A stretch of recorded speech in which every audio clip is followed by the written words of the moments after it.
हाल बता देते हैं कि हमारे घर में बेटी है जो विवाह की योग हो गई है। आप लोगों के नजर में कोई अच्छा घर पर हो तो हमें बताना। तो महाराज बारी बारी से दरबारी खड़े होकर के बताते हैं। कोई दुर्योधन का नाम लेता है, कोई भीम का नाम लेता है। अब महाराज उस सभा में हलचल मच गई है रुक्मणी के विवाह के लिए। राजा की बेटी है तो घर भर भी अच्छा होना चाहिए। हलचल मच गई, सभा में बातें होने लगी, चर्चा छिड़ गई रुक्मणी के विवाह के लिए। तब तक क्या हुआ, जो रुक्मणी का भाई था रुकुम, कब तक वो आ गया और इधर सभा में बातें हो रही है। रुकुम आया, रुकुम आते आते देखा है कि सभा में हलचल मची है, चर्चाएं हो रही हैं। पता नहीं किस बात की चर्चाएं हो रही है। भीष्म के पास में पहुंच गया, कहा पिताश्री इस सभा में जगह जगह बातें हो रही हैं, चर्चाएं हो रही हैं, किस बारे में हो रही हैं?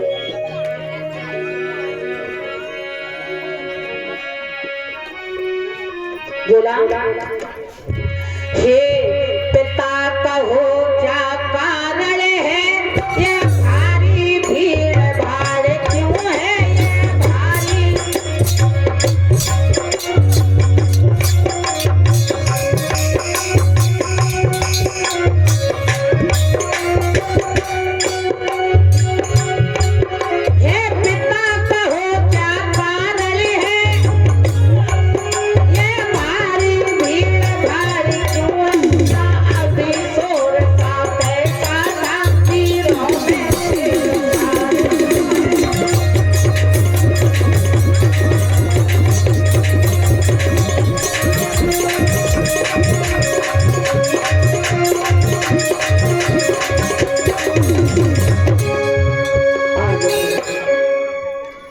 पूछने लगा पिताश्री क्या बात है।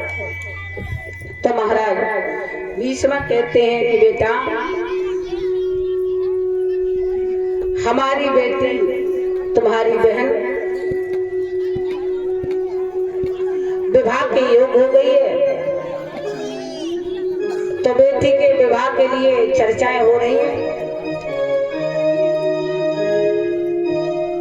घर भर देखा जा रहा है। आज महाराज इधर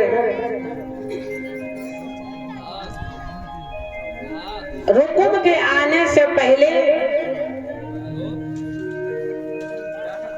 जो महाराज भीष्म का छोटा बेटा था उसने कह दिया था कि पिताश्री अगर आपकी आज्ञा हो तो हमारी इच्छा है कि विवाह हो अपनी बहन का, तो सिर्फ कन्हैया के साथ में ही होना चाहिए।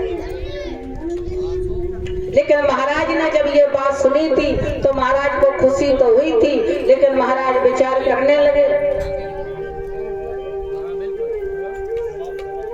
कि हम अपनी बेटी का विवाह तो करना चाहते हैं, हमारी भी इच्छा है कन्हैया के साथ में हो जाए, लेकिन हमें बेटा से भी तो पूछना पड़ेगा। आखिर में उसका भाई है। ब्यास जी पहले लोगों से पूछ लो, झांकी देखो ये कथा सुनो, ये बताओ। झांकी बिल्कुल आ जाएगी, तुम कह दो हाँ झांकी आ जानी चाहिए तो ब्याह ला रही है। हनुमान जी हाथ खड़े करियो, कौन कौन देखो चाहे तो हाथ कल निकलने पाई तो आज निकल जाए देर को 10 मिनट को। अरे मने कर रहे हैं जी, हाथ उठा के कह रहे हैं ना महाराज अब ना करनी चाहिए झांकी। अच्छा सही से बताओ, ऊंचे हाथ करो, ऊंचे करो जो बाकी में चाह रहे हैं। पक्की फाइनल है कि कथा जहाँ में कथा वाले ज्यादा है, झांकी वाले ना है जी। बड़े ध्यान से, क्योंकि देखो झांकियां बहुत है। आज ब्रज की होली के भी दर्शन कराए जाएंगे, क्योंकि कल वो झांकी खराब हो गई थी किसी कारणवश, क्योंकि कल हनुमान जी की झांकी निकल नहीं पाई थी, आई थी पर पूरी निकल नहीं पाई थी, है ना, इसलिए चलो और कथा बढ़ा दें, उसके बाद में मंगाया दें, ठीक है? ठीक आज इधर जब साउंड को अब काऊ कथा में लेके जाए तो इनकी डोरी चेंज कर लीजिए पहले। हमने तो झेल लो पतो पर कोई और झेले। परीक्षा जी क्या कह रहे हैं, निकलवा दे, बुलाए दे, एक देर को निकलवा दे, 3 बजे। दद्दू चाबी ले जाइयो गाड़ी की और बैठा लेके आओ, तब तक हम कथा आगे बढ़ाएं। आज इधर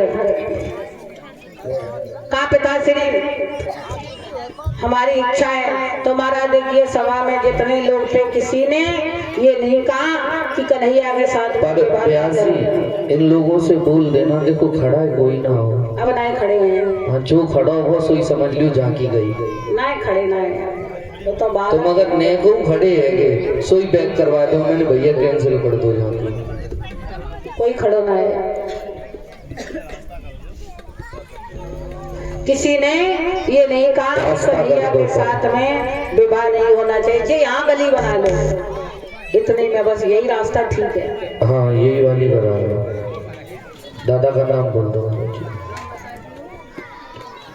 दद्दू नाम बोल।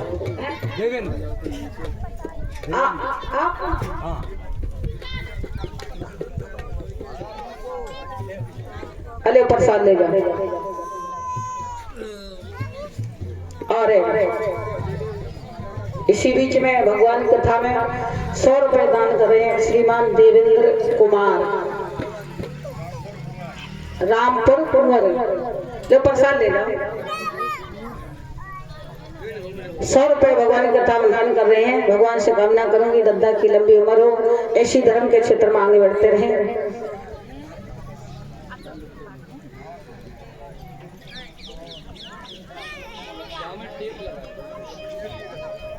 आज महाराज सब लोग बड़े खुश हुए कन्हैया का नाम सुनकर। इधर रुकम कहता है पिताश्री अच्छी बात है, हमारी बहन का विवाह होना चाहिए,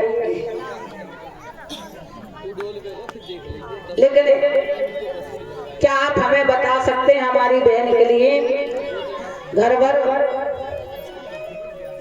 कहाँ देखा, कौन है जिसके साथ में बहन का विवाह होगा। ईश्वर कहते हैं कि बेटा जितने भी सभा में लोग हैं सबका मैंने मन लिया। प्रसाद ले लो। सबकी इच्छा यही है कि तुम्हारी बहन का विवाह द्वारकाधीश कन्हैया के साथ में होना चाहिए। आज महाराज जैसी ये बात सुनी, रुकुम कहने लगा पिताश्री कैसी बातें कर रहे हो, हमारी बहन का विवाह उस कन्हैया के साथ में होगा? बिल्कुल नहीं होगा। हम नहीं चाहेंगे हमारी बहन का विवाह उसके साथ में हो। अरे वन वन में गाय चराने वाला उसके साथ में हमारी बहन का विवाह होगा? जो माखन चुरा चुरा के खाया करता था उसके साथ में हमारी बहन का विवाह होगा? ना उसके माँ का ठिकाना ना पिता का ठिकाना। कोई कहता है सोना बाबा नंद है माता पिता, कोई कहता वसुदेव देवकी है माता पिता। उसका कोई पता है, कोई ठिकाना है? उसके साथ में हमारी बहन का विवाह नहीं होगा। आज जैसी ये बात सुनी है महाराज भीष्मक ने, तो देखिए भीष्मक उदास हो गए। कहते हैं ना जब बेटा बराबर का हो जाता है, जब बेटा माता और पिता की नहीं सुनता है, अपनी मनमानी करता है, तो बड़ा कष्ट होता है। अब ऐसे भी महाराज जब कोई अपनी मनमानी करता है, कोई रोक टोक करने वाला नहीं होता है, तो जो मन है सो करो। बाबा तुलसीदास जी लिखते हैं बड़े सुंदर शब्द,